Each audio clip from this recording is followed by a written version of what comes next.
E aí turma, tudo bem com vocês? Aqui é o professor Rafael Alves para mais um vídeo do nosso canal. Plano de Estudo Tutorado, volume 7, Sociologia, terceiro ano do ensino médio. Semana 4, a concentração das terras e a reforma agrária no Brasil.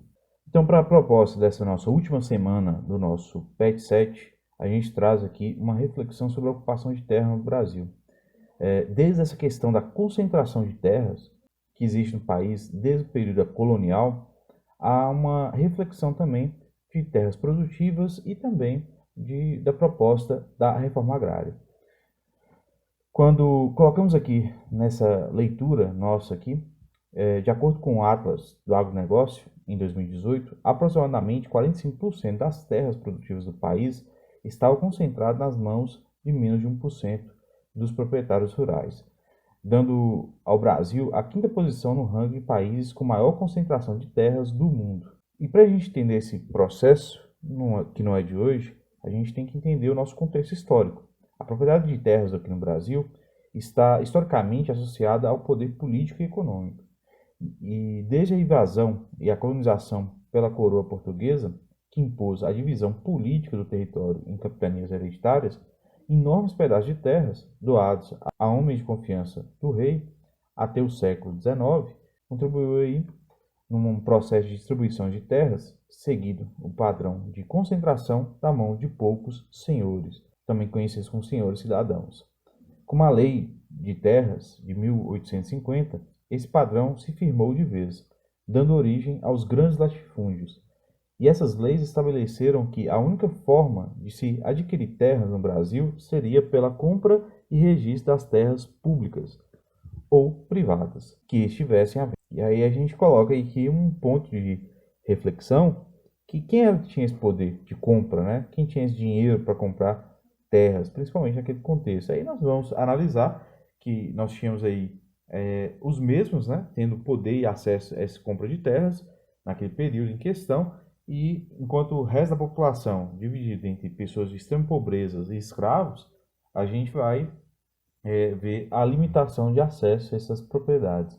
Então, por um grande período, né, da nossa história, que foi majoritariamente agrária, tendo a maior de sua população trabalhando no campo, onde estavam concentradas as principais atividades econômicas, como vamos observar em dados do IBGE, lá em 1960, tinha 65% das populações ainda viviam no campo, ou seja, né, nós tínhamos até meados do século XX, boa parte da população ainda morando e produzindo no campo. E foi apenas na década de 70 que a população urbana ficou mais do que a rural. E essas mudanças demográficas se deu, entre outras coisas, em função do avanço da industrialização que já vinha ocorrendo desde a década de 1930. E como a gente já observou, essa mecanização das técnicas agrícolas no campo, a partir da Revolução Verde, acabou contribuindo ainda mais para esse êxodo rural e esse incentivo também da industrialização, não só no campo, mas também nos meios urbanos. E nesse processo, o Brasil possui uma forte vocação agrária, por vezes sendo chamado também de celeiro do mundo. Essa vocação está diretamente ligada à questão agrária de concentração de terras, que oscila entre aqueles e aquelas que, de um lado, defendem que ela é boa para o país, pois o agronegócio é uma atividade econômica expressiva, e de outro lado, aqueles e aquelas que defendem que elas é ruim, pois dificulta o acesso democrático à terra. E aqui a gente vai fazer essa leitura sobre democratização e o acesso à terra a partir da reforma agrária, tema, né, que divide opiniões na sociedade, onde nós temos aí direito, né, à propriedade, que, né, esse lado aí de defesa, e os que vão colocar aí o combate a desigualdades sociais presentes. Quando a gente fala dessa concentração de terras, está expressa, né, na existência de latifúndios. E esses latifúndios podem ser considerados, inclusive, terras improdutivas ou ociosas. E aí a gente coloca aqui que quando a propriedade se encontra nessa situação, há leis, né, que determinam que ela não está cumprindo sua função social. E aqui entra a função social, né, com uma reflexão, que apesar de que o artigo 5º da Constituição Federal garantir o direito de propriedade, ao mesmo tempo dispõe que a propriedade atenderá à função social. E nesses casos aqui, colocando essa reflexão e da propriedade rural, não pode ser adquirida e não ser usada, porque a sua função social é ser produtiva e atender às necessidades comuns da sociedade, tais como gerar emprego e o principal aqui em questão, produzir alimentos para sustento da população. E dentro da Constituição Federal dispõe ainda que a União, pode então desapropriar por interesse social para fins de reforma agrária o imóvel rural que não esteja cumprindo sua função social.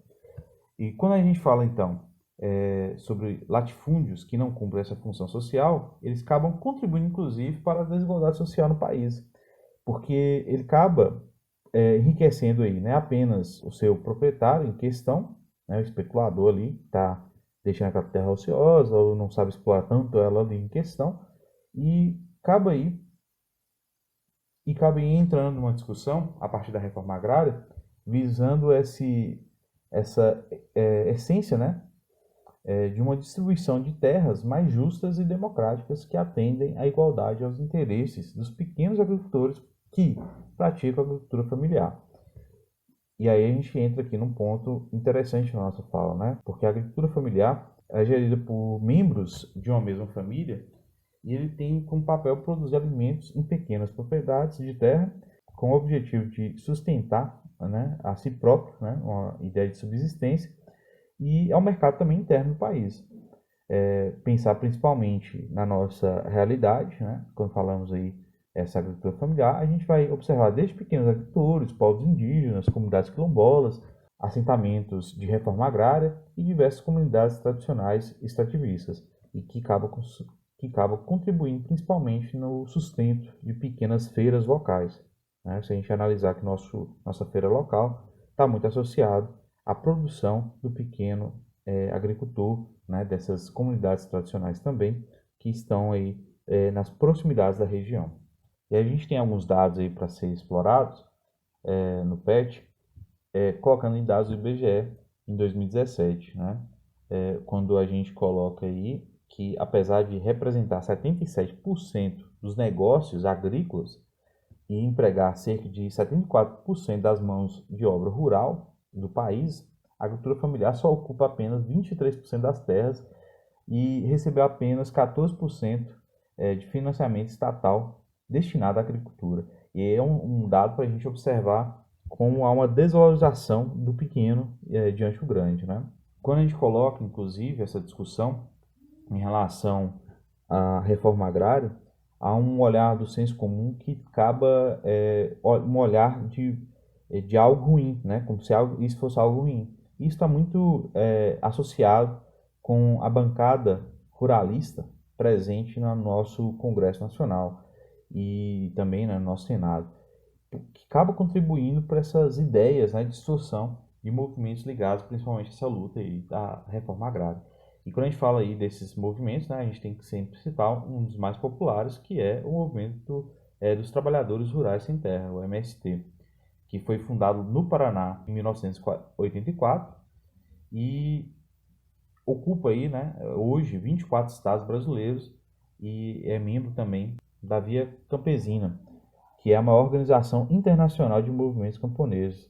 Sua principal forma de atuação são as ocupações ou as invasões, como forma aí de buscar ocupar essas terras ocilosas, essas terras improdutivas aí, para dar qualidade de vida àquelas pessoas em baixa qualidade de vida, dando emprego, condição de renda e tudo mais, e buscar também uma alimentação cada vez mais saudável e sustentável na relação com o meio ambiente.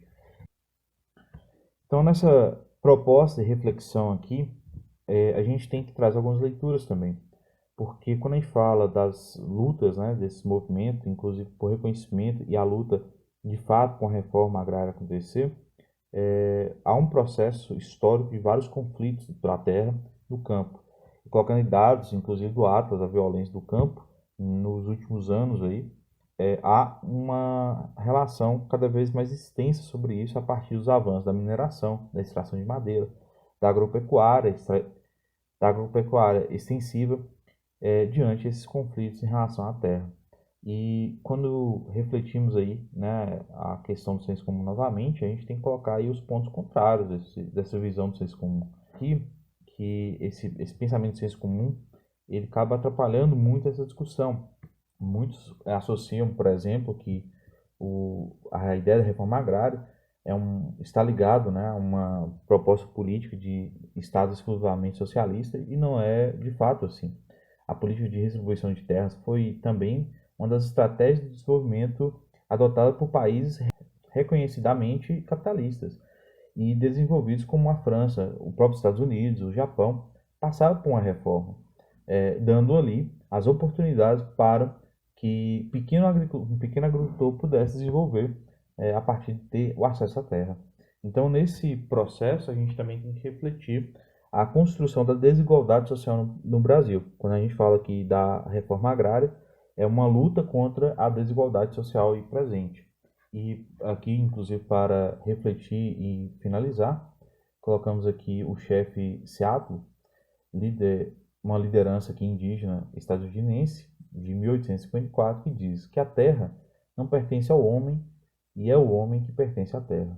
É uma reflexão para a gente entender principalmente essa leitura aqui, né, em relação à ocupação da terra, esse fenômeno, né, social voltado ao campo, diante aí as relações e, né, as consequências das relações que os povos e comunidades tradicionais têm diante do território também.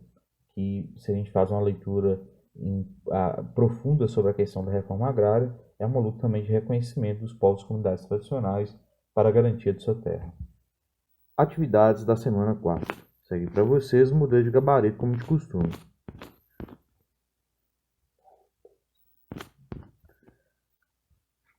Como vocês já viram aí, temos apenas uma questão única para essa semana. Peço a vocês, então, que iniciem com a leitura do texto da música Funeral de um Lavrador, de João Cabral de Melo Neto, e, a partir daí, reflita o conteúdo proposto nessa semana, diga o que compreendeu sobre a questão que envolve os trabalhadores rurais sem terra e o acesso à terra. A partir daí, você vai poder responder essa questão com um texto, ou uma poesia, ou colagem, ou um meme, ou um cartoon, ou desenho. Então aqui vocês vão refletir a proposta que segue para vocês nessa leitura sobre a questão da ocupação da terra, refletindo principalmente os movimentos ligados à reforma agrária dos trabalhadores rurais sem terra e, de uma forma crítica da nossa realidade brasileira, fazer então de forma criativa aí essa leitura e interpretação a partir então de poesias, de colagens, de memes ou cartoons ou desenhos. Então, sejam bastante criativos e respondam aí para a gente finalizar o nosso PET. É isso aí. Em relação ao plano de estudo tutorado volume 7, peço a vocês que assistam outros vídeos do nosso canal, seguindo uma playlist com vídeos relacionados ao PET e outros vídeos aí voltados ao estudo de sociologia. Desde já, muito obrigado e até a próxima!